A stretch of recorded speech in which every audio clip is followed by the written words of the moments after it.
नमस्कार दोस्तों, कल तेजस्वी यादव ने छपरा के सारण में पहुंचकर अपने कार्यकर्ताओं को श्रद्धांजलि दी। उन्होंने सरकार को खटी कड़ी सुनाई और क्या क्या कहा साफ साफ इस वीडियो में आप देखिए।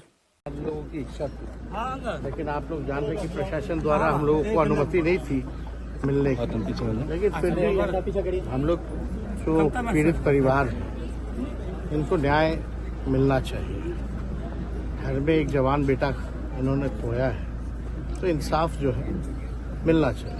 अब तो प्रशासन से, यहाँ के एसपी से और हम तो डीजीपी से भी पटना में बात करेंगे कि इन पीड़ित परिवार को जो है न्याय मिले और जो भी अपराधी हैं, जो बाकी बचे हुए अपराधी हैं, उनको जल्द से जल्द जो है गिरफ्तार किया जाए। कहीं ना कहीं से इसमें ढिलाई जो है हुई है और शंका तो लग रहा है कि भाई प्रशासन जो है दबाव में काम कर रही है, लेकिन प्रशासन से यही अपील है कि किसी के दबाव में ना आए, जो सच्ची बात है लोगों को न्याय दिलाए और लॉ एंड ऑर्डर के हिसाब से लोगों को मेंटेन करने के हिसाब से काम करना चाहिए। बिहार में जिस तरह से आपराधिक घटनाएं बढ़ रही है हर जगह आप देखेंगे ना, हर जगह कौन सा ऐसा जिला ना हो जहां हत्या, लूट, मर्डर, रेप नहीं हो रहा हो। सिर्फ हत्याएं नहीं हो रही, पुल गिर गया, 2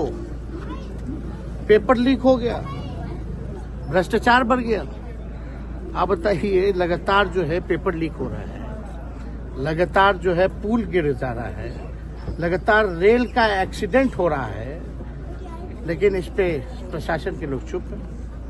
सब जनता सब समय पे लोगों को जवाब देगी और हम लोग भी जो घटना यहाँ उस दिन जो हुआ इसका भी हम लोग हिसाब लेंगे समय पे। ऐसा नहीं है कि हम लोग हिसाब नहीं लेंगे। जो पीड़ित परिवार के साथ जो हुआ है, जिसकी हत्या हुई है, तो हम लोग भी हिसाब लेंगे। हम लोग थोड़ी चुप बैठने वाले हैं। समय आने दीजिए। दोस्तों, उन्होंने ये तक भी बोला कि साफ साफ कि सबका हिसाब लिया जाएगा और जो दोषी है उन पर सख्त से सख्त कार्रवाई होनी चाहिए। ये तो राइट है। और उन्होंने जो भी कुछ कहा कोई गलत नहीं कहा, एकदम हकीकत जो अभी बिहार में जेन्युइन घटनाएं घट रही है दिन पर दिन और लॉ एंड ऑर्डर नाकाम है दिन पर दिन, उन्होंने एकदम राइट कहा।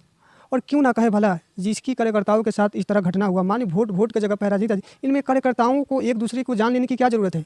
और ये घटना कब घटी, जब लोकसभा चुनाव हुआ उस वक्त आरजेडी बनाम बीजेपी के कार्यकर्ताओं के साथ मारपीट हुई, जिसमें गोली बंदूक चली, उसमें आरजेडी के कार्यकर्ताओं को 2 की मौत हुई।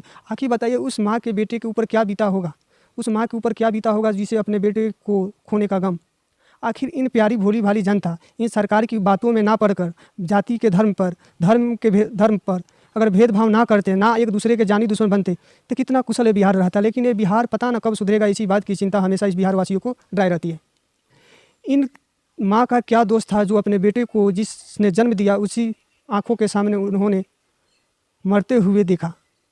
उस भाई से पूछना चाहते हैं, भाई आखिर ऐसा क्या कर दिया जिन्हों उसको आपने गोली मार दिया।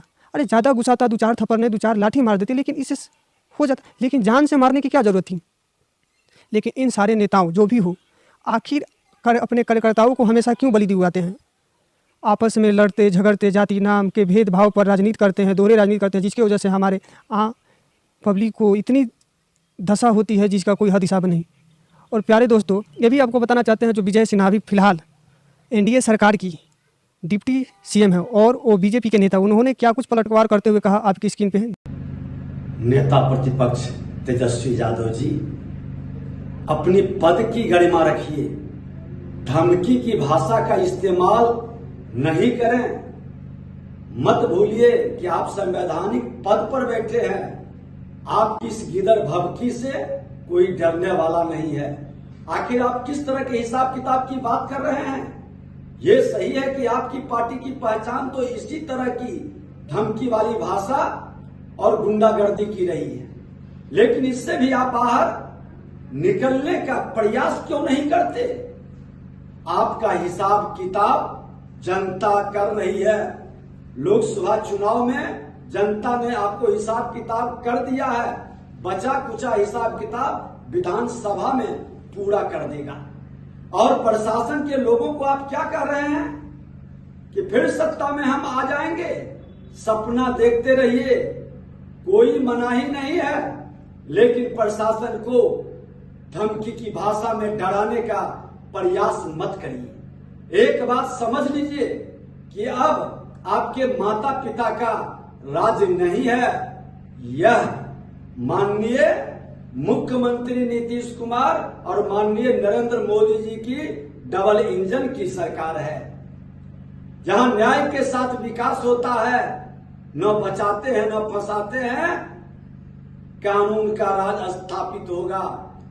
और फिर से वह दौर जो आप लाने का प्रयास कर रहे हैं, बिहार की जनता की आपकी दबंगई, गुंडागर्दी, धमकी से डरने वाला अब नहीं है।